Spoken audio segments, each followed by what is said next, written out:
I want to thank Robin by Carpenter Briscoe for the great reading, and Gary Lynn Floyd and our CSL music team for all the wonderful music that supports the message. This month of January, our theme has been Living Your Vision, and we're concluding the month with choices and practices that support our unfolding. Unfolding is not accidental. In the Science of Mind, we actually teach that life is not happening to us, it's happening through us. And Ernest Holmes wrote, "The thing we are looking for is already looking for us." That's great news, isn't it? And sometimes it might be uncomfortable news because our lives unfold not by chance, yet by choices and practices. Not just those big choices that we make, not just the dramatic moments in our life where we recognize we have a big decision to make, but the small, repeated practices that quietly shape our days. All of those habits. So while you ponder that concept, allow me to give you a question for the week. What is the one choice you might make today to create space to receive new ideas, to listen to your God-present system, and to engage in practices so your inner vision and your outer life are congruent? One more time. What is the one choice you might make today to create space to receive new ideas, to listen to your God-present system, and to engage in practices so your inner vision and outer life are congruent?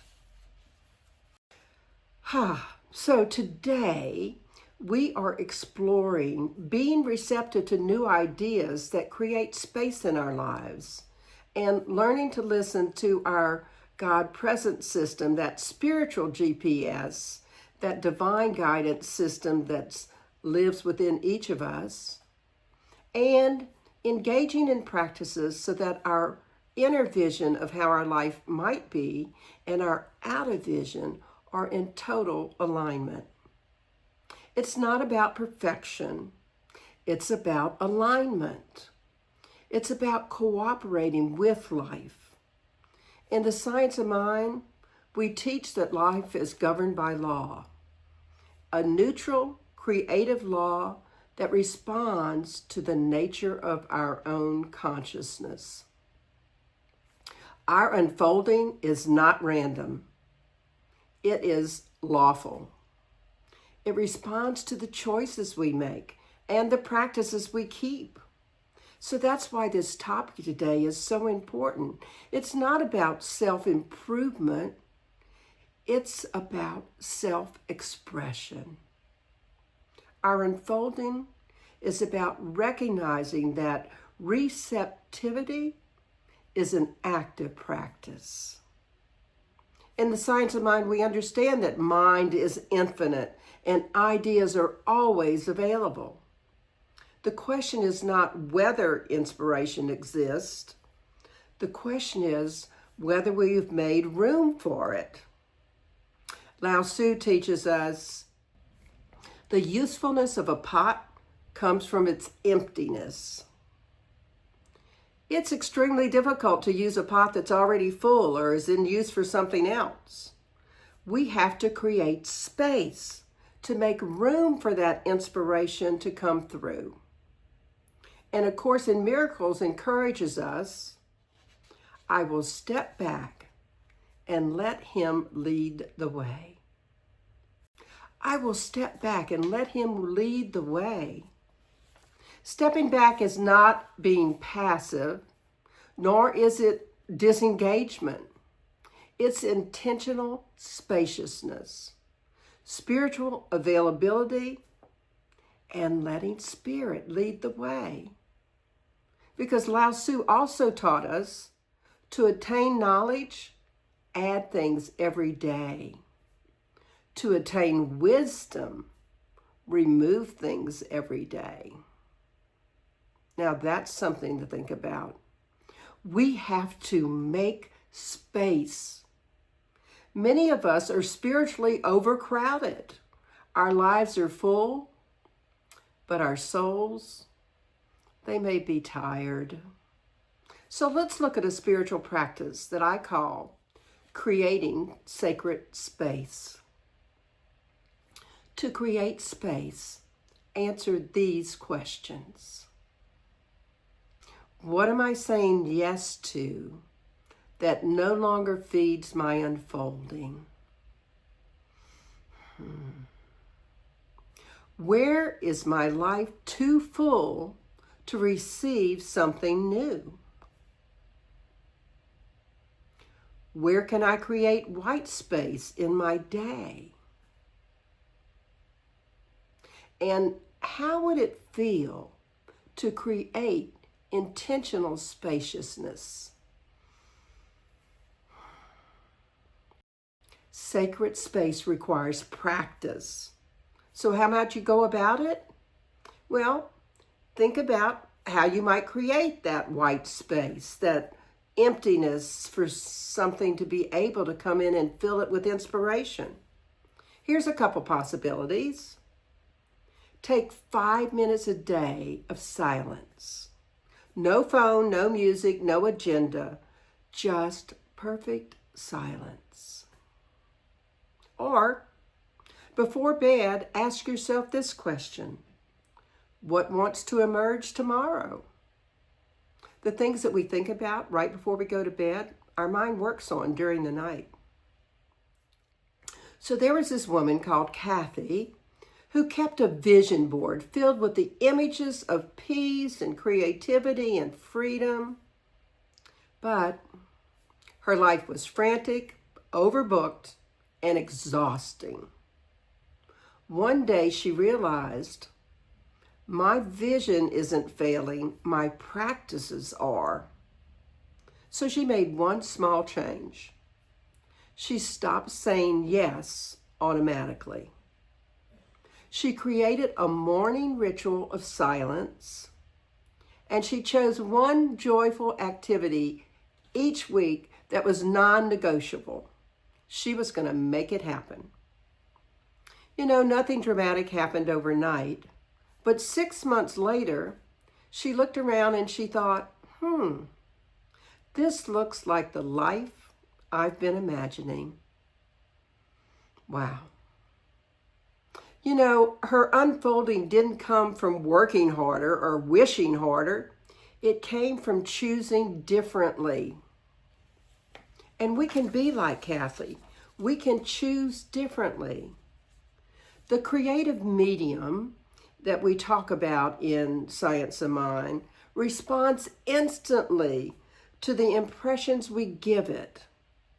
If, like Kathy, our lives are crowded with noise and urgency and overcommitment, the law faithfully reflects that back to us. Katherine Economou reminded us, stillness is not empty. It is full of answers. Stillness is not empty. It is full of answers. And Katherine Economou also said this: when we create space within ourselves, life rushes to meet us. I loved when we would have retreats. She was my dean when I was in ministerial school, and they were always a wonderful place for inspiration. So you already have a GPS, that inner guidance system. I call it your God present system. It differs from the normal GPS that we use for directions because with our God present system, we're not trying to get guidance. We're learning to trust what is already speaking, to trust that inner knowing, to trust that little nudge. In Psalm 46:10, the Bible tells us, be still and know that I am God. There are two parts to that statement. Be still and know that I am God.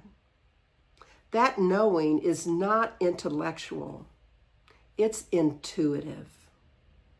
Science of mind teaches that intelligence is inherent in the universe and individualized as us. Let me repeat that. Intelligence is inherent in the universe and individualized as us. So in Romans 8:16, we read this: the Spirit itself bears witness with our spirit. The Spirit itself, capital S Spirit, bears witness with our spirit, small s spirit. Buddha put it this way: do not look outside yourself. The truth is within. If we could all just take that one line and remember, do not look outside yourself. The truth is within. Because all these messages remind us to pause and listen to that truth within. We're not going to find peace and clarity and calm by searching outside of ourselves. The Dalai Lama reminded us, calm mind brings inner strength and self-confidence. So how does your guidance show up? Calm your mind and listen. The answer is going to be different for each of us, and certainly is dependent on how tuned in we are to listening for that guidance. Because guidance often comes as that quiet nudge, that little knowing within, and we think, I should pay attention to that, and sometimes I know that I don't. It comes as a repeated idea, something that keeps coming back. A sense of inner yes. Oh, I should do that. A feeling of expansion or contraction. Expanding into who we might be or contracting because we know it's not quite right for us. And a sense of peace, even if we are uncertain.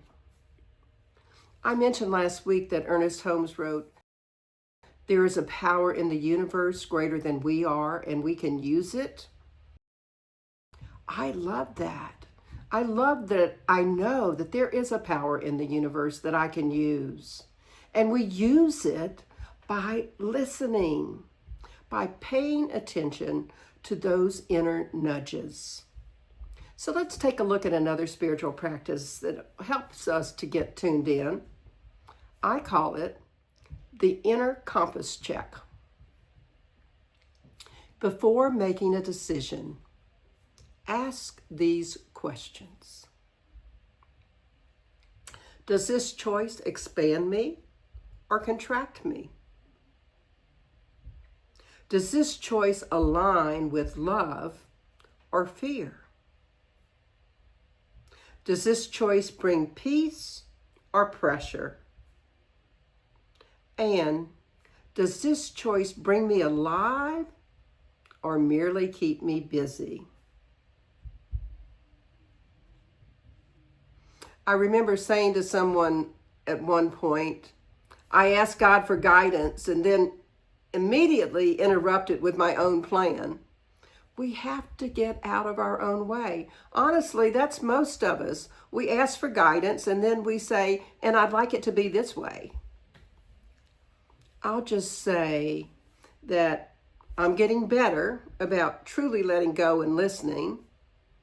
And many of us want divine guidance as long as it agrees with our calendar or our comfort zone or even our personality.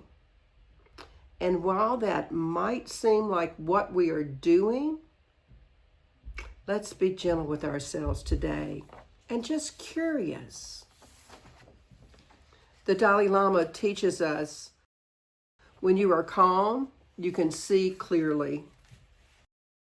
And A Course in Miracles says, the Holy Spirit speaks to you in peace. So if you're not seeing clearly, or if life feels frantic, pressured, or shaming, or filled with guilt, your choices most likely are not divine. You're most likely not listening to that spiritual GPS. So perhaps it's time to remember these words of Ernest Holmes. We do not have to persuade spirit. We must align with it. I want to repeat that. We do not have to persuade spirit. We must align with it. I remember a friend saying one time, I finally learned to listen to my intuition after I ignored it for 30 years. The truth is, spiritual growth often begins with, oh, that's what that voice was trying to say. Have you ever had those moments in your life? I think I've had plenty of them. So again, let's be gentle with ourselves today and just be curious. Realize that up until now, you perhaps were too busy to listen to your spiritual GPS. And starting now, you're consciously choosing to notice whether you're listening. Let me repeat that. Up until now, perhaps you were too busy to listen to that spiritual GPS. And starting now, you're consciously choosing to notice whether you're listening. Because once we start listening to our spiritual GPS and start paying attention to that God presence within us, alignment of our inner vision with our outer life is typically what happens. Consciousness is a condition of that alignment. You know, in Science of Mind, we believe vision without practice remains potential. We say treat and move your feet. Potential is defined as latent qualities or abilities that may be developed and lead to future success or usefulness. I don't know about you, but I want to practice so I can have those abilities now and not in the future. Jonathan Parker told us, say yes to the life you love. If you want a life you love, you must live in a way that honors it. Absolutely. Say yes inwardly because it requires following through outwardly. You have to live in a way that honors what it is that you truly want. In Science of Mind, consciousness precedes form. However, because of the law, form eventually must follow. So we need to live the life we love by honoring what it is we truly want in our outer life. In Matthew 7:16, Jesus told us, by their fruits you shall know them. He didn't say by their intentions, and he didn't say by their affirmations either. He said by their fruits. So where might you be out of alignment? Here's another spiritual practice that might help answer that question. I call it aligning the inner and outer. Ask yourself gently, where does my calendar reflect or contradict my values? Where do my habits undermine or support my vision? And where am I living someone else's expectations? All three of those questions are really important. Often our outer life is incongruent with our inner vision because we don't truly believe that we deserve the life we envision, or because we're attempting to live up to someone else's idea of who we should be. I was an expert on that last one for years. Congruence requires courage. As Ernest Holmes reminds us, we cannot demonstrate what we do not believe we deserve. We cannot demonstrate what we do not believe we deserve. For the last couple of weeks, we've been talking about how form follows consciousness. And in this philosophy, we accept that the world I see is the world in me. So how are you going to truly live that life you want to live? How are you going to make your inner and outer worlds congruent and in alignment? I invite each of you to repeat these affirmations after me right now, and perhaps select one to use each day this week. You can use the same one or a separate one every day. Here they are. How is it I so willingly make myself available to inspiration? How is it I so willingly make myself available to inspiration? How is it I so lovingly embrace intentional silence?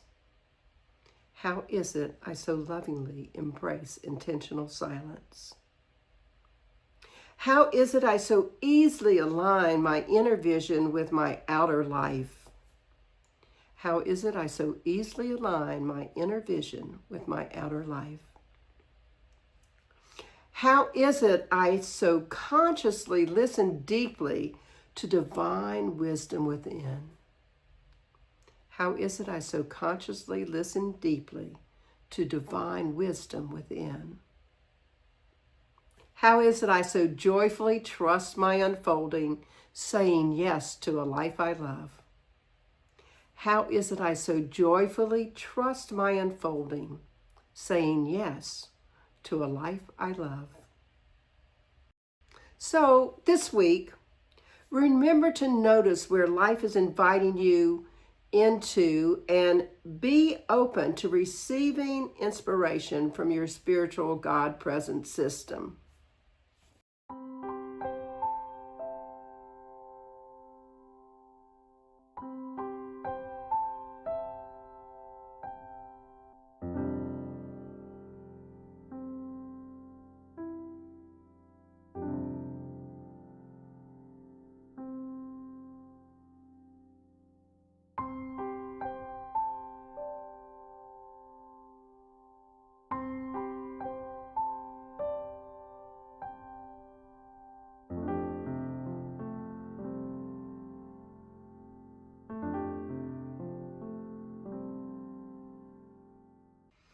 So in summary, how might you engage in choices and practices that support your unfolding? Well, start by creating space to receive those new ideas. Life responds to our choices and our practices. Ideas are always available, and we have to make room for them. And listen to that spiritual God presence system, that spiritual GPS. Quiet your mind so you can hear the guidance. And notice if your choices expand you or contract you. Then you'll know whether it's your ego talking or God. Align our inner vision in our outer life. Remember that vision requires follow through outwardly. Notice what habits undermine or support your vision, and trust your unfolding by saying yes to the life that you love. So here's your affirmation for the week. How is it I so willingly, energetically, and effortlessly create space to receive new ideas, listen to my God present system, and engage in practices so my inner vision and outer life are congruent? And your challenge for the week is to practice consciously changing so that your choices align your vision of your life with that outer life that is showing up on the planet. Spend this next week developing a practice that creates space for new ideas, and a practice that allows you to deepen your listening to those divine nudges, as well as a practice to increase inner and outer alignment. That's 3 practices. They might all be the same one, but each one is important. and then commit to using those practices to embrace those choices that support your unfolding. You can use some of the ones I gave you or make up your own. Let's pray.